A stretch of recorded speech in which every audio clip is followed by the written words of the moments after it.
Hi, welcome to Zymax. TNPSCல இந்த மாதிரி question கேட்டா எப்படி சால்வ் பண்றதுன்னு நான் ஈஸியா உங்களுக்கு சொல்லி தரேன். பாருங்க, ஆப்ஷன்ஸ்லலாம் இந்த மாதிரி வேல்யூஸ் இருக்கு. சோ இந்த மாதிரி வேல்யூஸ் இருந்ததுன்னா இதுக்கு தனி ஃபார்முலா இருக்கு. Root 4x plus 1.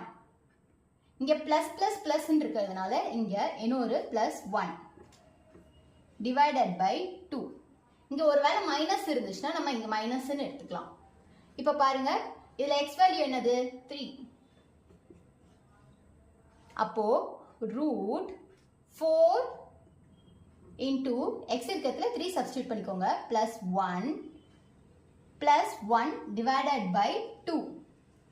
இப்போ 4 3s are என்ன 12. 12 plus 1 13. அப்போ root 13 plus 1 divided by 2. இதுதான் ஆன்சர். அப்போ இதுல ஆப்ஷன் 3C தான் ஆன்சர். சம் பாருங்க, போன சம் மாதிரி தான், பட் இங்க மைனஸ் சிம்பிள் கொடுத்திருக்காங்க. அதே ஃபார்முலா தான் ரூட் ஆஃப் 4x plus 1. இங்க மைனஸ் இருக்கிறதுனால மைனஸ் 1 divided by 2. இதுதான் இந்த क्वेश्चनக்கு ஃபார்முலா. ஸோ இங்கே மைனஸ் இருந்துச்சுன்னா இங்கே மைனஸ் போட்டுக்கோங்க, இங்கெல்லாம் ப்ளஸ் இருந்துச்சுன்னா இங்கே ப்ளஸ் போட்டுக்கோங்க. மற்ற ஃபார்முலாஸ்லாம் சேம் தான், இந்த சிம்பிள் மட்டும்தான் மாறும். ஸோ இங்கே எக்ஸ்ன்ற வேல்யூ என்னது 7. அப்போ root of 4 into 7 plus 1 minus 1 by 2.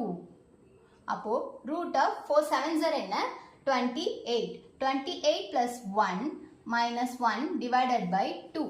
28 plus 1 என்னது root 29 minus 1 divided by 2. அப்போ இதோட ஆன்சர் என்ன ஆப்ஷன் C.